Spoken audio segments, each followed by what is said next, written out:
Hey guys, happy Halloween. It's that time of the year again, the start of the holiday season, and it kicks off all with today, the day of ghosts, the day of hauntings, the day of scary stories, haunted cornfields, haunted houses, and of course, a lot of candy. Whatever you're doing, have a great time and be sure to stay safe. Alright, let's get into this video. They say that to believe in God, you must also believe in the devil as well. And while we're not here to discuss whether God or the devil really do exist, we are going to discuss cases of paranormal events such as alleged demonic possessions, because that's always fun to talk about this time of year, right? And if you watched a few horror movies in your lifetime, by the way, my last horror movie ever was The Ring. I'll talk about why that's the case at the end of this video. Anyway, like I was saying, if you watched a lot of horror movies, you may have stumbled upon at least one film. One of the main characters of the movie is possessed by a malevolent spirit or by a demon. And in many of the movies with this kind of theme, we've seen instances where maybe a priest or a spiritual expert or a clueless main character with a mystical book attempts to repel the unknown entity residing inside another character's body. But believe it or not, some of the possession tales featured in these scary films were actually inspired by real-life cases of possession and exorcisms. So, in observance of the spooky traditions of Halloween, we're going to talk about 6 of the most terrifying cases of demonic possession and exorcisms that supposedly happened in real life. First, we have the case of Annalisa Michel. Now, there is a good chance that you are already aware of the case of Annalisa Michel if you've watched a lot of exorcism-related movies. And if you didn't know, the 2005 courtroom drama and horror film The Exorcism of Emily Rose was inspired by Michel's tragic story, though the people behind the film chose to use a fictional name. The story goes, Annalisa was born in 1952 in West Germany and has suffered from epilepsy and a history of mental illness which made her frequently seek psychiatric help. However, in 1973, when she was only 20 years old, her condition had taken a serious turn for the worse. Not only was she depressed, she had become extremely aggressive and suicidal as well. She also started displaying odd behaviors such as rejecting artifacts and claiming to hear sinister voices condemning her to hell. This led her family to believe that Annalisa may have been possessed by a demon. And so they sought the expertise of priests and got a Catholic bishop named Joseph Stengel to approve the girl's exorcism in secret. Michel went through around 70 exorcisms from 1975 until 1976. At the same time, her parents had ceased treating her neurological and psychological illnesses. After 10 months of undergoing dozens of exorcisms, Annalisa died due to malnutrition and dehydration. As well as the Catholic officials involved were found guilty of negligent manslaughter and were given a suspended sentence of 6 months imprisonment. Number 2, the case of Arnie Cheyenne Johnson. Lawyers and law students in the US are very familiar with the trial of Arnie Cheyenne Johnson because of his unique nature. More popularly known as the demon murder trial, this case involved the defense attempting to prove the innocence of the defendant by denying Johnson's personal responsibility over the crime he committed because he claimed that it was the devil that made him commit the murder. Now, the crime was committed in Connecticut back in 1981. Johnson had killed Alan Bono, his landlord, during a heated conversation between the two. Now, here's the twist. The Glatzel family then testified that their son, David Glatzel, who was only 11 years old at the time, was possessed by a demon and pushed Johnson to murder Bono. The family had sought the expertise of self-proclaimed demonologist Ed and Lorraine Warren, who was then renowned for their involvement in the popular case of the Amityville haunting, and is of course well known for their fictionalized characters in the successful horror film franchise The Conjuring. The boy was exorcised, and supposedly it was successful in expelling the demon from his body. So apparently, at least according to the defense lawyer, what happened was that after the demon left the body of David, it went inside the body of Johnson, who several months later murdered his landlord. And of course, his defense lawyer used demonic possession as a reason for his client's innocence. However, this did not hold up in court, and Arnie was convicted of manslaughter in the first degree. Number 3, the case of Ronald Dole. Have you ever wondered what really inspired the creation of the iconic novel and film The Exorcist? Well, William Peter Blatty's work of art drew inspiration from the 1949 case of a 14-year-old boy in Missouri who was given the pseudonym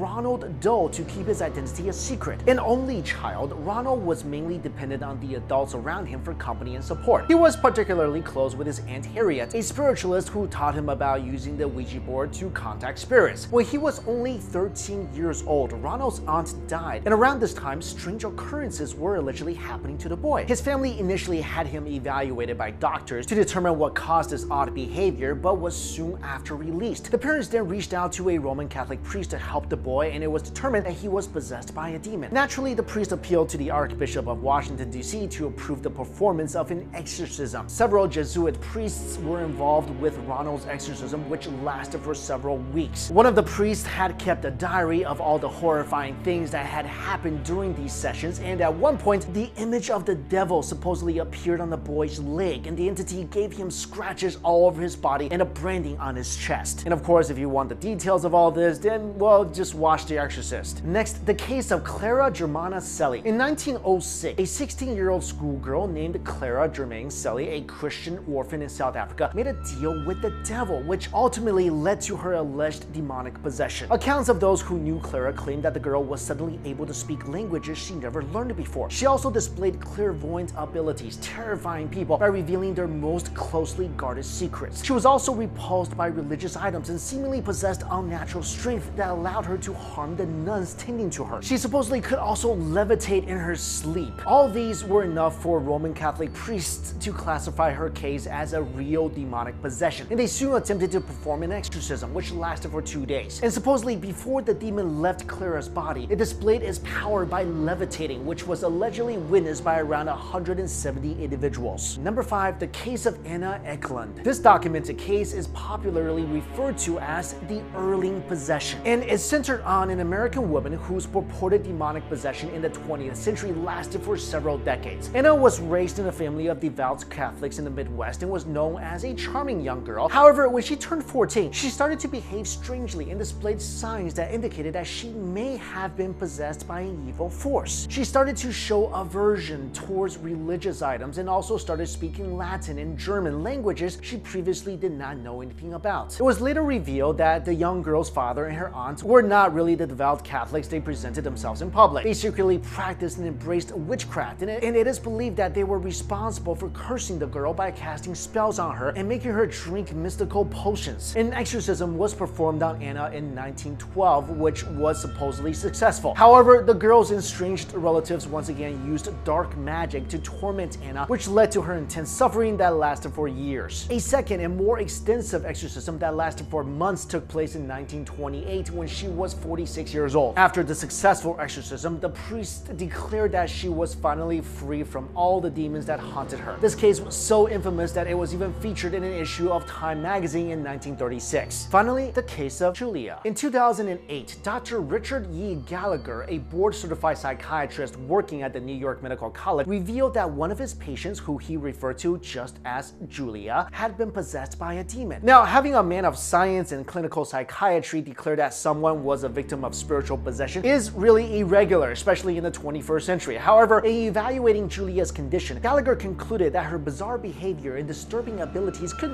really not be dismissed simply as nothing more than fraud or symptoms of an underlying mental illness. According to Gallagher, he had personally witnessed Julia levitating and seeing various items fly from across the room at her will. Julia also spoke in Spanish and Latin, languages she supposedly should have no personal knowledge of. She also knew intimate details about the strangers she had encountered, and she showed aversion towards anything religious or sacred. Gallagher was so convinced that Julia was a case of demonic possession that this Yale-trained psychiatrist published an article about it in the New Oxford Review. Now, personally, I've never seen a real-life possession, thank goodness, because I think I might just pee my pants a little after that. But in the college I went to, Truman State University, there was a story, this is before I went there, there was a story about an RA who lived in this all-female dorm, and what happened was she was spending the night with her boyfriend who lived somewhere in town, and they both died from carbon monoxide poisoning at night in their sleep. And supposedly what happened was that after her death, her dorm room, her entire hallway started seeing just a ton of poltergeist activity. Like things would just fly around the room, doors slamming, you know, all the classic signs of ghosts. And it got so bad that the school actually had to call in a priest to conduct an exorcism of the entire dormitory. Supposedly after the exorcism, everything calmed down, nothing was flying around anymore, but then some of the girls in the dorm started playing with a Ouija board. See, this is why you never play with a Ouija board. Anyway, they started playing with a Ouija board in this girl's old room, kind of just asking if she's still there. Then they got the answer, "I will always be here looking after my girls." Also, what I was talking about in the beginning of this video about horror movies, I no longer watch horror movies ever since the last one I saw, which was The Ring. After I saw that, I decided, you know what? Yeah, I'm never gonna see a horror movie ever again in my life because I would like to sleep at some point. I mean, a dripping, wet, girl climbing out of your TV set. I never need that imagery in my head again. But personally, I do believe that possession is real. I feel like there's just so many documented cases of this all around the world. A lot of things that we really just can't explain, you know? Also, possession is something that's talked a lot in Eastern belief systems. Like in China, we believe that a lot of times when you're really greedy, a demon like fox or a weasel would actually jump in your body and grant you your wishes. Kind of like an evil genie. So they grant your wishes, they get you your money, they get you whatever you want. But in turn, they feed on this thing the Chinese call Jinhua, or I guess you could call it your soul, or the source of your energy. Because in Eastern belief, it's said that animals want to take over human bodies because they cannot cultivate on their own, and they want to take over a human body so they can cultivate and reach enlightenment. But anyway, like I said, if you're really greedy, you really ask for this stuff, so these demons, they'll come and possess you, get you everything you need, but when they leave, they take all this essence away from you. And when they leave, you're just like a vegetable. You can't move. And there's a lot of cases like this in China where people are just like, they're just laying there. And doctors say, well, they're physically healthy, they just can't move. So yeah, I believe in possessions. This is why I don't go into haunted houses at night. I don't bury anything in a crossroad. You know, it's just not worth it. But guys, let me know in the comments below if you believe in possessions or not. And like I said in the beginning of this video,